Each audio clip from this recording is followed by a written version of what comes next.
ಒಂದು ಷಡ್ಯಂತ್ರ ನಡೀತಿದೆ, ಹಿಂದೂ ಧಾರ್ಮಿಕ ಸ್ಥಳಗಳ ಬಗ್ಗೆ ಧಕ್ಕೆ ತರುವಂಥ ಕೆಲಸ ನಡೆದಿದೆ ಅಂತ ಬಿಜೆಪಿ ಹಲವು ಮುಖಂಡರು ಕೂಡ ಆರೋಪ ಮಾಡಿದ್ರು. ಈಗ ಡಿ ಕೆ ಶಿವಕುಮಾರ್ ಕೂಡ ಒಪ್ಕೊಂಡಿದ್ದಾರೆ.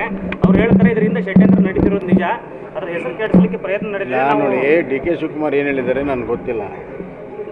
ಆದರೆ ಅಕಸ್ಮಾತ್ ಅವರು ನನಗೆಲ್ಲ ಗೊತ್ತಾಗಿದೆ ಅಂತಂದರೆ ಅದು ಏನೇನಿದೆ ಅನ್ನೋದನ್ನು ಬಹಿರಂಗಪಡಿಸ್ಬೇಕು. ಅವ್ರಿಗೇನು ಗೊತ್ತು, ಈಗ ಇತ್ತೀಚೆಗೆ ಏನು ಗೊತ್ತಾಗಿದೆ ವಿಚಾರ, ಅದ್ರ ಬಗ್ಗೆ ಸಂಪೂರ್ಣವಾಗಿ ಯಾವುದೇ ಪ್ರಕರಣ ಇರಲಿ ಅದರ ಬಗ್ಗೆ ಮುಚ್ಚಿಟ್ಟುಕೊಳ್ಳೋದು ಸರಿಯಲ್ಲ. ಬಹಿರಂಗಪಡಿಸಲಿ, ಸತ್ಯ ಜನರಿಗೆ ತಿಳಿಬೇಕನ್ನೋದೇ ನಮ್ಮ ಉದ್ದೇಶ. ಒಂದು ಧಾರ್ಮಿಕ ಕ್ಷೇತ್ರವನ್ನು ಇಷ್ಟು ಅವಹೇಳನಕಾರಾಗಿ ಅಪಪ್ರಚಾರ ಮಾಡಿರುವಂಥ ಇತಿಹಾಸ ಎಲ್ಲೂ ಇಲ್ಲ. ಸರ್ಕಾರ ಇದಕ್ಕೆಲ್ಲ ಅವಕಾಶ ಮಾಡಿಕೊಟ್ಟಿದೆ, SIT ಮಾಡಿ ಹುಡುಗಾಟ ಆಗಿಬಿಟ್ಟಿದೆ.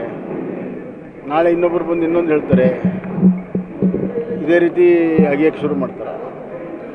ಹೀಗಾಗಿ ಒಂದು ಜವಾಬ್ದಾರಿತ ಸರ್ಕಾರ ಯಾವ ರೀತಿ ಒಂದು ಕಂಪ್ಲೇಂಟ್ ಬಂದಾಗ ಕಾನೂನು ಪ್ರಕಾರ ಯಾವ ರೀತಿ ನಡ್ಕೋಬೇಕು ಆ ಕಾನೂನು ಪ್ರಕಾರ ನಡ್ಕೊಂಡಿಲ್ಲ ಅಂತ ಭಾಳ ಸ್ಪಷ್ಟವಾಗಿದೆ.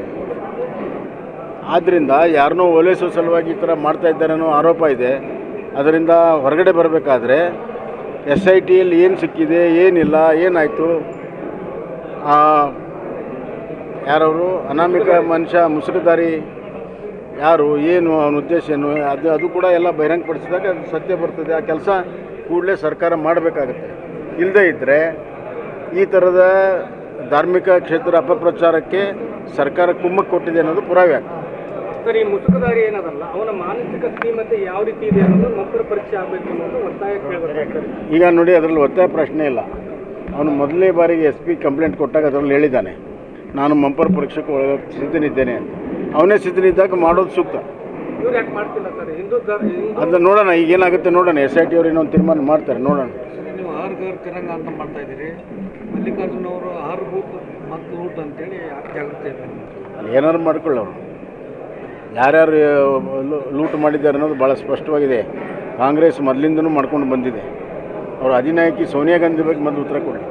ಸರ್, ಈ ಮತಗಳು ಪ್ರಕರಣ ವಿಚಾರದಲ್ಲಿ KN ರಾಜಣ್ಣ ಸತ್ಯ ಹೇಳಿದ್ದೆ ತಪ್ಪಾಗಿ ಅವ್ರನ್ನ ಉಚ್ಚಾಟನೆ ಮಾಡಿ. ಹೌದೌದು, ಸತ್ಯ ಹೇಳಿದ್ದಕ್ಕೇ ಅವರು ತಮ್ಮ ಮಂತ್ರಿ ಸ್ಥಾನವನ್ನು ಕಳ್ಕೊಂಡಿದ್ದಾರೆ. ಕಾಂಗ್ರೆಸ್ನಲ್ಲಿ ಸತ್ಯಕ್ಕೆ ಸ್ಥಳ ಇಲ್ಲ ಅನ್ನೋದು ಭಾಳ ಸ್ಪಷ್ಟವಾಗಿದೆ.